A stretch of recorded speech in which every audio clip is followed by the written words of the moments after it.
Na madrugada de 13 de agosto de 2018, Chris Watts colocou o corpo de sua esposa grávida e suas duas filhas pequenas no caminhão de trabalho. Horas depois, ele deu uma entrevista chorosa à TV local, implorando pelo retorno da família. Uma família que ele mesmo havia assassinado. Frederick é uma cidade pequena no nordeste do Colorado, com cerca de 15 mil habitantes. Chris Watts, 33 anos, trabalhava para a Anadarko Petroleum. Shannan Watts, 34 anos, vendia produtos de bem-estar da empresa Level pelas redes sociais. Os dois tinham duas filhas, Bella, de 4 anos, e Celeste, de 3. Shannan documentava a vida da família com frequência nas redes sociais.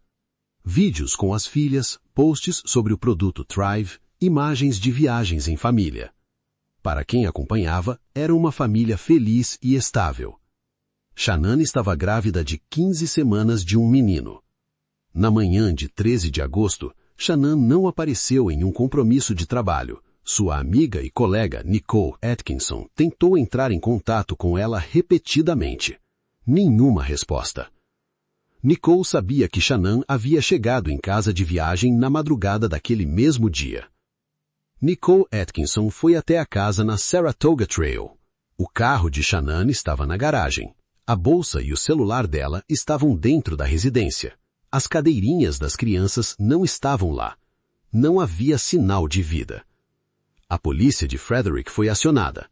Pouco depois, Chris Watts chegou vindo do trabalho. Ele usava a camiseta polo azul da Anadarko Petroleum. Falou com os policiais no gramado da frente. Parecia calmo. Chris disse aos policiais que havia saído cedo para o trabalho. Afirmou que a última vez que viu Shannan e as filhas foi de manhã, antes de ir embora.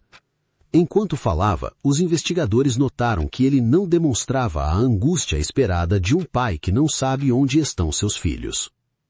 Shannan tinha 34 anos, estava grávida e havia construído uma vida pública visível nas redes sociais. Chris era descrito pelos vizinhos como quieto e educado. Duas crianças de 4 e 3 anos haviam desaparecido junto com a mãe.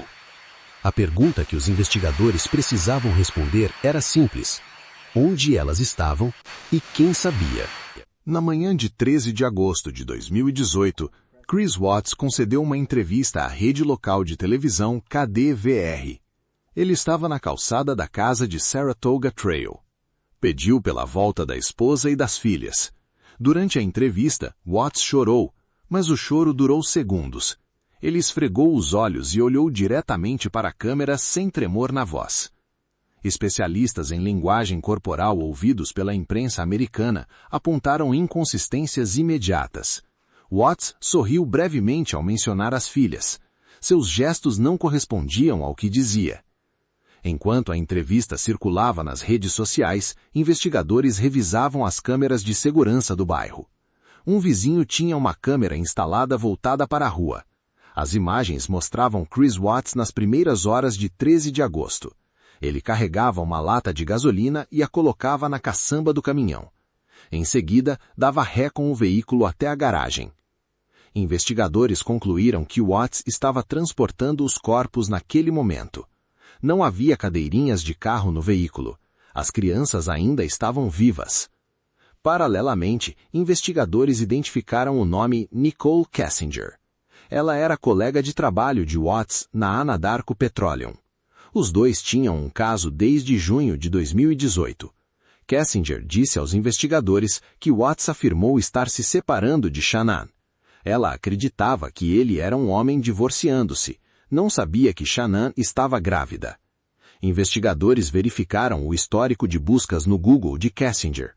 Semanas antes do desaparecimento, ela havia pesquisado o nome de Shannan Watts. Também buscou informações sobre o divórcio no Colorado. Kessinger cooperou com a polícia desde o início. Ela entregou registros de mensagens e confirmou datas. Sua colaboração ajudou a traçar a linha do tempo das semanas anteriores ao crime. Em 2018, a família Watts devia mais de $400 mil em hipoteca. Eles haviam declarado falência em 2015. Shannan vendia produtos da Level para cobrir as despesas da casa. No verão de 2018, Shannon estava fora por 6 semanas em visita à família na Carolina do Norte. Nesse período, Watts aprofundou o relacionamento com Kessinger. Quando Shannon voltou, em 12 de agosto, o casamento estava, segundo Watts, encerrado em sua cabeça. Em 2015, Chris e Shannon Watts pediram falência. Os dois declararam dívidas na época. A recuperação financeira nunca foi completa. Para cobrir as despesas, Shannon passou a vender produtos da Level, uma empresa de marketing multinível.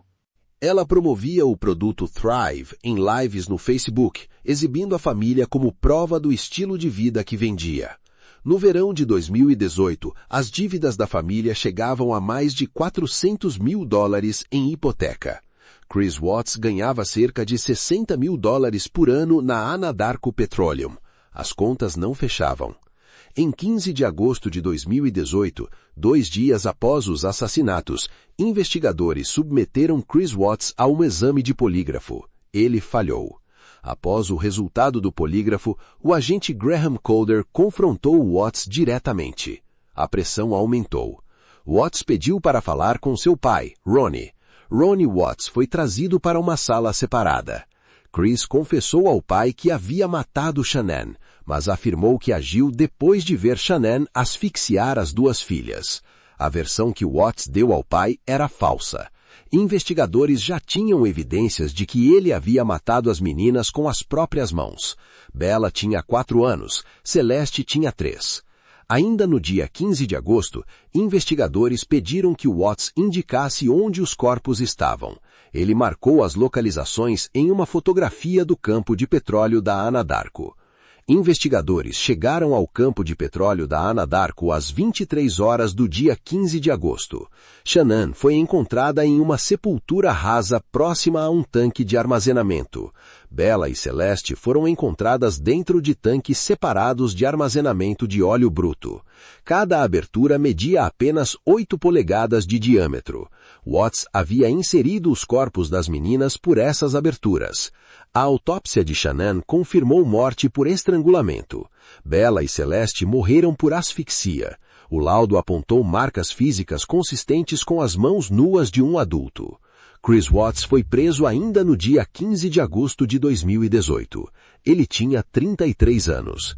A investigação durou menos de 72 horas.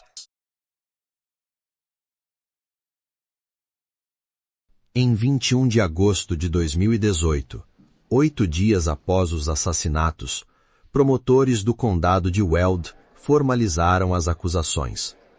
Chris Watts foi indiciado por 3 homicídios em primeiro grau, término ilegal de gravidez e 3 acusações de adulteração de cadáveres. A família de Shannon, os Ruzich, fez um pedido formal ao promotor. Eles não queriam a pena de morte. Sandra e Frank Ruzich disseram que não desejavam mais mortes. O promotor aceitou o pedido.